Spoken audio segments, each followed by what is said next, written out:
Naitwa Mama Maria. Hiyo ndio jina Kristo alinipa siku ya kwanza alipoingia katika hii nyumba. Nyumba yangu ilikuwa hapo. Na light ndio ilitoka juu na ikashuka chini na sauti ikatoka katikati.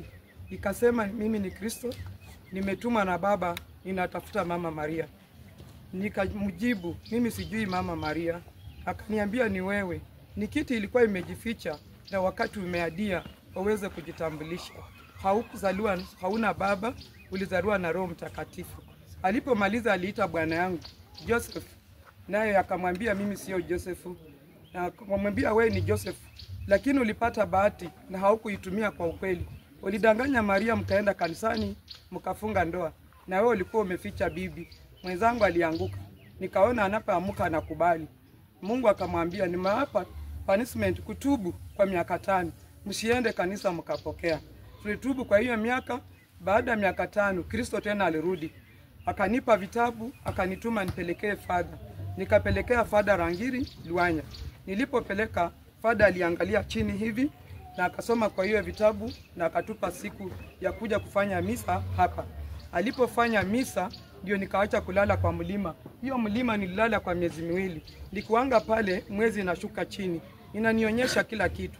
Ikifika asubuhi ananiambia, enda ambia watu Yesu wa Nazareti anapita. Sasa nikiwanga nikisema, wengine wanasema ni mwendazimu, wengine ni majini, wengine Bwana ndiye alinunua majini akamuingiza. Tena Kristo hakuchoka, alinituma tena kwa Father. Father tena akaendelea kufanya misa, nikaanza kupokea.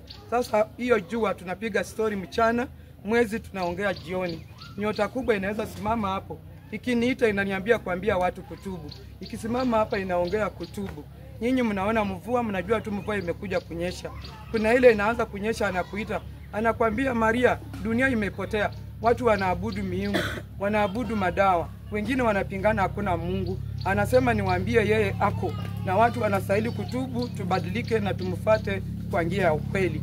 Na anasema msome Ayubu 2 kuanzia mstari wa 14 hadi 26. Imani bila matendo imekufa. Lazima uonyeshe matendo ndio ufate Mungu kwa njia ya ukweli. Nyewe nilizaliwa Uganda 1975. Mimi ni mtoto wa pili kwa mama. But nilizaliwa Uganda kwa hospitali. Hospitali inaitwa Kampala. Mulago. Lakini mama aliniambia kuzaliwa kwangu nilikuwa mzungu. nywele tu ndio ilikuwa black, inaonyesha huyu mtoto ni Mwafrika. Madaktari wakashangaa Mwafrika kuzaa mzungu. Wakajazana, wakawa wanaulizana. Na mama akasema pia mimi nimeonea hapo. Sasa katika kukua kwangu, watu walikuwa wanakuja kuniona kama zawadi. Mama akifika miaka 6, hapo ndio magonjwa ilinishika. Mimi nilikuwa tu mtu wa kulala kila siku kwa magonjwa. Ninaumwa na mafupa kila wakati. Siwezi toka nje kama baridi iko, mvua ikinyesha ikininyesha naanza kulia. Saa nyingine nilikuwa nauliza baba, na mimi nilikosa wapi? Kaniweka pale. Aliponiweka hapa alilia midomo 3. Na kaomba Bible. Akafunua Luka 4. Akaonyesha mstari wa 18, 19. Na kaniambia Maria, hii somo ndio ilifanya nikauawa. Na mimi nilikuwa nimekuja kusulubiwa mpate wokovu. Na akanipa miaka ya kuishi na nyinyi duniani. Yenye sistahili kuambia, mtashtuka tu Maria ameenda. Sasa nguo yenye nilimea mama mabaya alinikataza. Hata mtoto wangu asiweke mkono, hata mume wangu. Niweke tu mahali iko tu kwa nyumba. Na akaniambia ile siku roho yako itakutuma kutoka nayo nje ndio siku ya mwisho. Utaileta uiweke kwa msalaba hapo. Mwenye atabatika ajue hii kitu ya maana ataichukua. Ulianza kupata hayo maono? Mimi nilikuwa Mkatoliki tu, nilikuwa tunaenda kanisani, mtu kawaida. But nilikuwa napenda kusema mwana wa Mungu. Na sijui hata watu walikuwa wameniwekea jina hilo.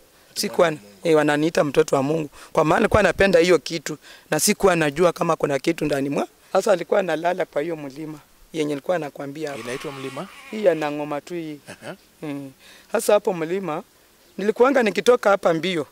Nitasimamia juu hata sichoki, hata huwezi jua nimefika aje.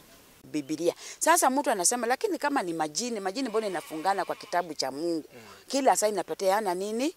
Maandiko. Soma mali fulani alafu anakusomea alafu anakuombea na anaendelea na asimami na hajakuomba chakula, hajakuomba transport, hajakuomba nini.